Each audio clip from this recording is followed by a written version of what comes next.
बिस्मिल्लाहिर्रहमानिर्रहीम। अस्सलामु अलैकुम वरहमतुल्लाहि वबरकातुहू। आज हम आए हैं national museum for natural history में और हम आपको थोड़ा इसका ओवरव्यू देते हैं कि ये ministry of science and technology के अंडर आता है। इसमें मुख्तलिफ़ किस्म के जो एनिमल्स हैं उनके जो बाक़ियात हैं वो भी रखी गई हैं और बहुत सी इसमें इंटरेस्टिंग चीज़ें हैं जो कि नेचुरल हिस्ट्री के हवाले से मौजूद हैं। तो चलें विज़िट करते हैं, देखते हैं, आपको भी दिखाते हैं कि इसमें क्या क्या मौजूद है। तो जी हम म्यूज़ियम के अंदर आ चुके हैं और ये जो आप पीछे देख रहे हैं ये नेशनल सिंबल ऑफ पाकिस्तान, मतलब जो पाकिस्तान के जो कौमी निशानात हैं, जैसा कि ये ज़मरुद है जिसको एमराल्ड कहते हैं इंग्लिश में, ये पत्थर है ज़मरुद का, ये हमारा कौमी निशान है, यानी हमारा कौमी पत्थर जो है वो ज़मरुद एमराल्ड है। उसके बाद हमारे पास जो आता है वो चकोर है जो कि हमारा कौमी परिंदा आता है और इसके बाद हमारा जो कौमी फूल है वो चमेली का फूल है। मारहोर जो हमारा कौमी जानवर है और मारहोर की जो स्पीशीज़ हैं वो काफ़ी कम रह गई थी, जिसके बाद 2014 में एक बाकायदा कैंपेन चलाई गई जिसमें मारहोर की जो है वो सर्वाइवल के लिए बहुत ज़्यादा काम किया गया।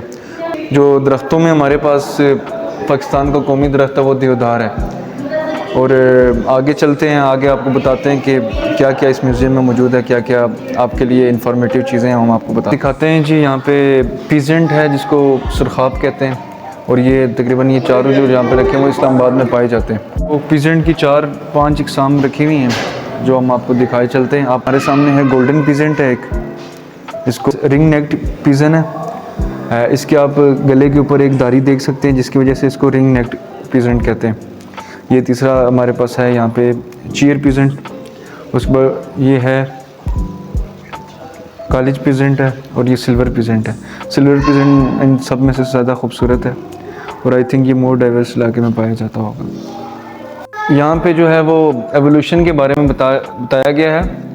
एवोल्यूशन की थोड़ी सी मैं हिस्ट्री देता चलूँ कि चार्ल्स डार्विन जो था उसने पहली बार एवोल्यूशन पे काम किया था। जब वो गैलापागोस आइलैंड पे गया तो उसने वहाँ पे नोटिस किया कि यहाँ पे जो उसने वहाँ पे देखा जी यहाँ पे जो चिड़ियाँ हैं उनकी चोंचों में काफ़ी डिफरेंस है। मतलब गैलापागोस आइलैंड ऐसा है जहाँ पे इंसान नहीं रहते। तो उसने वहाँ से ये ऑब्ज़र्व किया कि चिड़िया की जो चोंच है वो लंबी है, किसी की छोटी है, किसी की बड़ी है, किसी की थोड़ी वाइड है। तो वो ये था कि कुछ जो थी वो कीड़े मकोड़े खाती थी, कुछ जो थी वो सीड्स खाती थी। तो इस बेस पे उसने अपनी तरफ से ये अख़ज़ किया कि जो इनमें जो चेंजेस हैं वो एक एवोल्यूशन है। तो एवोल्यूशन का इस तरह है कि जैसे हम अल्हम्दुलिल्लाह हम लोग मुस्लिम हैं तो हम लोग एवोल्यूशन को नहीं मानते। इसमें दो चीज़ें आती हैं, एक एवोल्यूशनिस्ट होते हैं और एक क्रिएशनिस्ट होते हैं।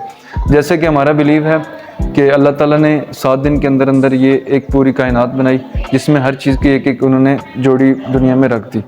लेकिन इसके बरक्स जो साइंटिफिकल थ्योरी कहती है वो एवोल्यूशनिस्ट हैं, जो तो हम नेचुरलिस्ट हैं और हम ये कहते हैं कि अल्लाह ताला ने कुरान पाक में फरमाया कि हम 7 दिन में हमने जो है वो पूरा कायनात को बिल्ड किया।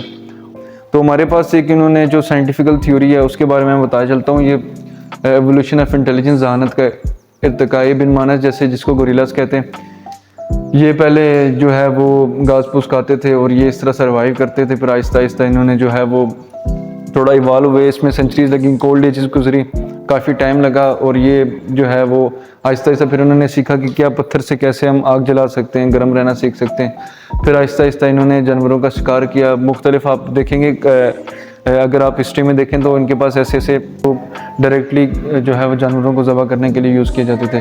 तो फिर आहिस्ता आहिस्ता वो जो है वो जंगलों से लेकर इन्होंने आहिस्ता आहिस्ता इनके जहन में कंसेप्ट आया कि यार हम लोग जो है वो थोड़ा एडवांस हो जाएं, हम गारों में आ जाएं। गारों में आए, फिर आहिस्ता आहिस्ता उन्होंने सोचा कि हमें जो है वो कपड़ों की भी ज़रूरत है। तो उन्होंने पहले ये होता था पत्तों से कपड़े बनाए जाते थे। तो ये एक हिस्ट्री है, ये एक थ्योरी है जो कि पेश की गई है। अब इसमें क्या सच है क्या झूठा ये अल्लाह बेहतर जानता है। और ये आज का वहाँ से लेकर यहाँ तक ये आज के इंसान की है कि इंसान यहाँ तक इवॉल्व हो चुका है। ये है जी एलिफेंट का जो स्केलेटन है, ये प्रिजर्व किया गया है। ये हाथी का ये ढांचा बावलपुर चिड़ियाघर से 1983 में बतौर अतिया दिया गया national museum for natural history को। तो हाथी की जो है वो 2 इकसाम पाई जाती हैं दुनिया में, एक एशियन है और एक अफ्रीकन एलिफेंट है। और ये है एशियन एलिफेंट है। और ये हमारे पास ये जो है ये हमारे पास हैं कोरल्स जिसको बोलते हैं, ये समंदर की तह में पाए जाते हैं और ये समंदर की झाग से अमूमन बनते हैं और ये आई थिंक लिविंग थिंग्स में आते हैं। अब हम आ गए हैं इंसेक्ट्स की गैलरी में। यहाँ में आपको दिखा सकते हैं कि देखें डिफरेंट डाइवर्स किस्म के इंसेक्ट्स यहाँ पे आपको नज़र रखे हुए हैं जो कि प्रिजर्व किए हुए हैं। अभी हम आ गए इंसेक्ट्स के सेक्शन में। यहाँ पे आप देख सकते हैं काफ़ी डिफरेंट किस्म के इंसेक्ट्स आपको नज़र आ रहे होंगे। ये तमाम के तमाम प्रिजर्व किए हुए अपने ओरिजिनल फॉर्म में हैं। बीटल्स हैं, इसके बाद ये बटरफ्लाइज आ जाती हैं डिफरेंट टाइप्स की। फिर फर्दर ये देखें ये और किस्म के जानवर आ जाते हैं। ये तमाम जो डाइवर्सिटीज़ हैं ये पाकिस्तान में पाई जाने वाले हैं, ये कोई बाहर से नहीं है, लेकिन इन सबको प्रिजर्व किया हुआ है। ये देखें डिफरेंट टाइप्स की फ्लाइज आ जाती हैं और जिनमें शहद की मक्खी भी आ जाती है और साथ इसके हापर्स एंड या फर्दर आ जाते हैं। ये बटरफ्लाइज का सेक्शन आ जाता है। यहाँ पे आप देख सकते हैं कितना खूबसूरत किस्म की बटरफ्लाइज आपको, ये हालांकि इस तमाम की तमाम बटरफ्लाइज ही हैं, बट देखें जैसे अल्लाह ताला कुरान पाक में फरमाता है कि आप कायनात को गौर फिक्र से देखें, तो आप भी इनको अगर गौर फिक्र से देखें तो जिस तरह एक इस कायनात में एक इंसान के है तो इंसान ही, लेकिन उसके डिफरेंट रंग आ जाते हैं, गोरा आ जाते हैं, फिर ब्लैक आ जाते हैं, लाइक जैसे नॉर्मल ब्रिटिश आ जाते हैं। सेम इसी तरह आपको यहाँ पे भी नज़र आ रहे होंगे डिफरेंट टाइप्स और डिफरेंट कलर्स में बटरफ्लाइज यहाँ पे। इसके साथ मज़ीद आगे देखें तो और भी इनकी खूबसूरती में इजाफा होता जाता है, ऐसे ही कह सकते हैं, क्योंकि और भी डिफरेंट किस्म की यहाँ पे आपको मिल जाएंगी।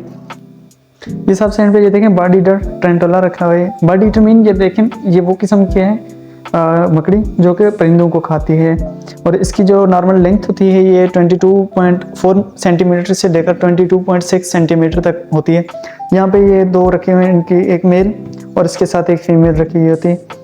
जी, इंसानों को सर्वाइवल के लिए जो है वो एनर्जी की ज़रूरत पड़ती है, तो ऐसी एनर्जी जिसकी वजह से ना एनिमल्स को नुकसान हो ना हमारे प्लेनेट अर्थ को नुकसान हो, तो हमारे पास चंद ये रीन्यूएबल सोर्सेस ऑफ एनर्जी हैं।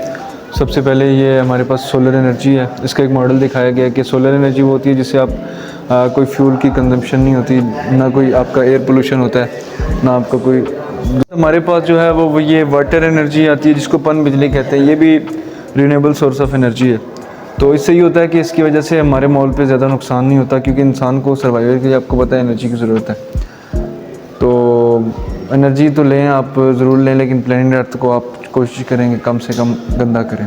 हमारे पास जो है वो एक ओवर पॉपुलेशन है, एक प्रॉब्लम हमारे इन्वायरमेंट को जो बहुत बड़ा एक प्रॉब्लम फेस करना पड़ रहा है वो एक ओवर पॉपुलेशन का, उसके अलावा अर्बनाइजेशन का और पोल्यूशन का। ओवर पॉपुलेशन का मतलब ये है कि किसी ख़ास एरिया में जो इंसानों की तादाद ज़्यादा हो जाना, जिसकी वजह से रिसोर्स कम पड़ जाते हैं और जो है वो फूड सिक्योरिटी का ख़दशा लायक होता है। और दूसरा हमारे पास है ये अर्बनाइजेशन। अर्बनाइजेशन कहते हैं कि शहरी आबादी का ज़्यादा होना। जैसा कि पहले देखें आप इस्लामाबाद की मिसाल ले लें, इस्लामाबाद पहले ये होता था कि बहुत कम तादाद में लोग यहाँ पे रहते थे। अगर इस तरह तादाद लोगों के रहने की अगर प्रॉपर प्लानिंग के तहत लोग ना रहे तो अर्बनाइजेशन, जैसे कि आप ये देख सकते हैं, ये इस्लामाबाद के मुज़ाफ़ाती इलाकों में आप देख सकते हैं ऐसा कूड़ा क्रिकेट एक प्रॉपर प्लानिंग ना होना, जिसकी वजह से इंसानों को तो मुश्किलात का सामना पड़ता है। लेकिन इसके अलावा ये देखें आप ये देख सकते हैं जैसे कौवे वगैरह या दूसरे जानदार वगैरह ये मरे हुए हैं यहाँ पे। ये आप कोने में देख सकते हैं, जैसे हम खाना वगैरह खा के गंद वगैरह कर देते हैं, नीचे प्लास्टिक फेंक देते हैं, जो भी आता है हम गंद फेंक देते हैं, प्रॉपर उसका एक तरीके से उसको सेफ़ नहीं करते, जिसकी वजह से हमारे माहौल को काफ़ी नुकसान होता है। इसमें ये तीन किस्म की चीज़ें बताई गई हैं। जैसे देख सकते हैं आप ओवर पॉपुलेशन है, अर्बनाइजेशन मतलब सिटीज़ में लोगों की तादाद का ज़्यादा होना। उसके बाद लैंड पोल्यूशन है, मतलब जो ज़मीन के ऊपर गंदगी है उसकी वजह से कितने इम्पैक्ट्स होते हैं हमारी लाइफ के ऊपर।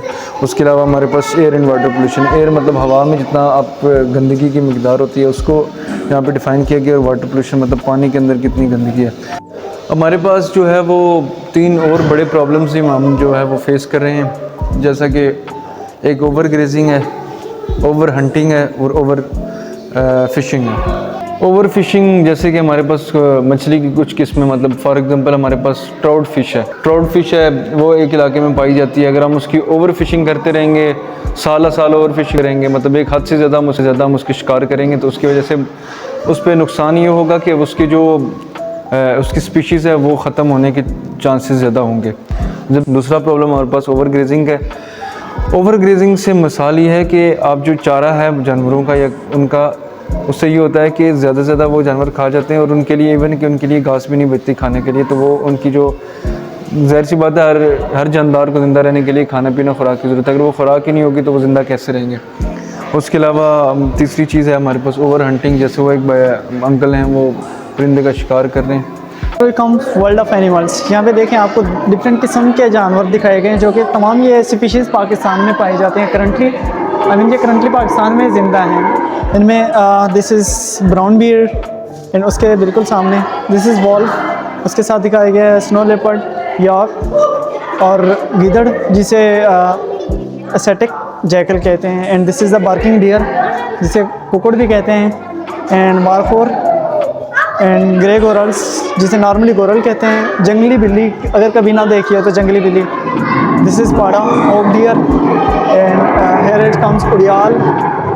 फिर उसके बाद सेम काला हिरन, जंगली भेड़ा, काला रीछ, if you can see that.